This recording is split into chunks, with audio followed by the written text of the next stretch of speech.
بڑے پیارے بڑے چہیتے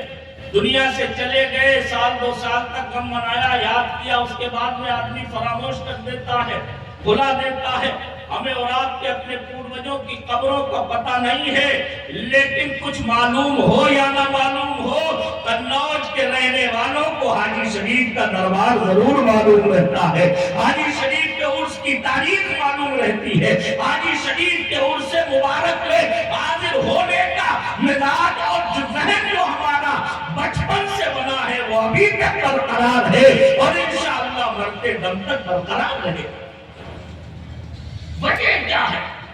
سبب کیا ہے کہ اتنے سالوں کے بعد بھی آج بھی ہم انہیں یاد کرتے ہیں، ان کا چرچا کر رہے ہیں، ان کا ذکر کر رہے ہیں؟ تو میرے بھائیوں اور بزرگوں، جہاں ان کی عبادتوں کو دخل ہے، جہاں ان کی اطاعتوں کو دخل ہے، جہاں ان کی نیکیوں کو دخل ہے، جہاں اسلام کی خدمتوں کو دخل ہے، جہاں ان کی اپنی محنتوں مجاہدوں ریاضتوں کو دخل ہے، جہاں ان کی دن رات کی تپسیا اور خدا کی لو لگانے کی جو عادت تھی اس کو دخل ہے، وہی ایک بڑی چیز جو دخل رکھتی ہے وہ یہ ہے کہ انہوں نے اپنی زندگی اپنے لیے نہیں بلکہ مخلوق خدا کے لیے وقف کر رکھی تھی۔ انسانوں کی خدمت ان کی زندگی کا معیار ہوا۔ ان کا صوفیاء کرام کا آپ جملہ سنیں، وہ فرماتے الخلق عیال اللہ، پوری مخلوق اللہ کا کنبہ ہے۔ پوری دنیا کے انسان،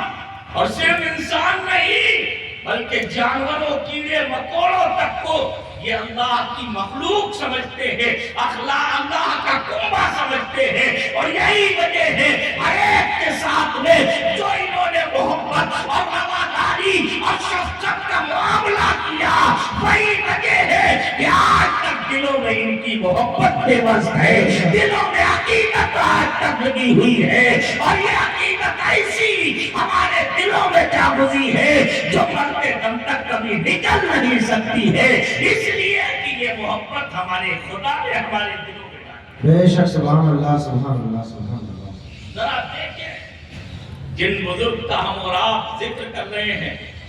سرکار خواجہ حاجی شریف زندری رضی اللہ عنہ، ان کی سیرت میں ایک جگہ میں نے پڑھا کہ سرکار خواجہ حاجی شریف زندری رضی اللہ عنہ کی بارگاہ میں ایک غریب آدمی آیا، اس نے ہاتھ جوڑ کے عرض کیا حضور میری بچی ہے، جوان ہو گئی ہے، شادی بیاہ کا کوئی انتظام نہیں ہے، ہمارے بھارت میں ہمارے ہندوستان میں جہیز کا معاملہ بہت پہلے سے چلا آ رہا ہے، کچھ نہ کچھ لین دین ہوتا ہے، یہ ایک رسم بہت پرانی چلی آ رہی ہے۔ الگ چیز ہے کہ ہر عقل مند اور سمجھدار آدمی جہیز کے خلاف کل بھی بولتا تھا، آج بھی بولتا ہے، لیکن عمل بہت کم کرتے ہیں۔ کہتے سمے جہیز کی یہ لعنت ختم ہونا چاہیے، لیکن ختم کرنے کے لیے عملاً کوئی آگے بڑھنے کے لیے تیار ہے۔ اسی طرح سے شادی بیاہ کی برائیاں ہیں، آپ غور کریں، ہر سمجھدار آدمی آپ کو ملے گا تو کہے گا یار بڑا خرچ کرنے لگے، لوگ کروڑوں روپیہ برباد کر دیتے شادی بیاہ کے موقع پر، اس سے کیا حاصل ہوتا ہے؟ کہتے سب ہیں لیکن عمل کوئی نہیں کرنے والا۔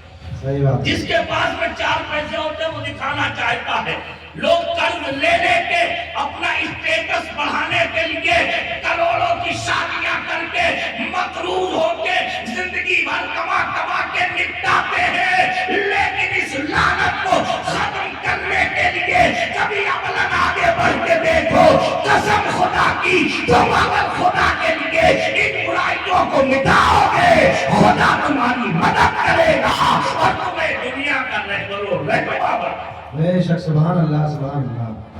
ہمت کرنا پڑتی ہے، آج ان برائیوں کے خاتمے کے لیے ہمیں ہمت کرنا پڑے گی۔